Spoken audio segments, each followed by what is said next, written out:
Hello viewers, কেমন আছেন সবাই? Welcome to my another gardening vlog. So আজকে আমি আমার এই যে সুন্দর পুঁইশাক পাতাগুলো হারভেস্ট করতে যাচ্ছি, তাই ভাবলাম আপনাদের সাথে শেয়ার করি।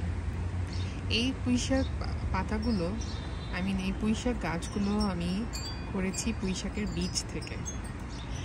আমি শুনেছি যে পুঁইশাক বা এরকম লতানো গাছ না কাটলে নাকি বাড়ে না, তো তাই আমার কাটতে কোনো ইচ্ছা নেই, বাট আমি এটার গ্রোথ ভালো করার জন্য আজকে ডিসিশন নিয়েছি যে পুঁইশাকগুলো পাতাগুলো কাটবো, কিছু ডাল কাটবো এবং সেটা দিয়ে কিছু একটা রান্না করব। আর রান্নাটাও হয়তো আপনাদের সাথে আমি শেয়ার করব।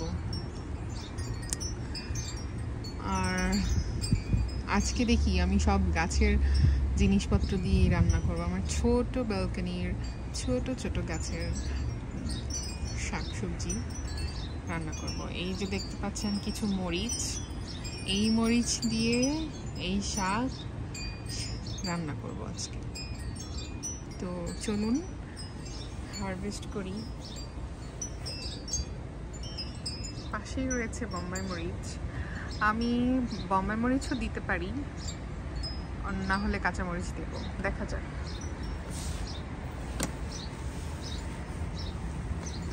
আমার মোটেও কাটার ইচ্ছা নাই, বাট স্টিল। আর এই পাতাগুলো এত বড় হয়েছে, আমি দেখে অবাক, আমি নিজেই অবাক হয়েছি। দেখুন আমার এই খাতার সামনে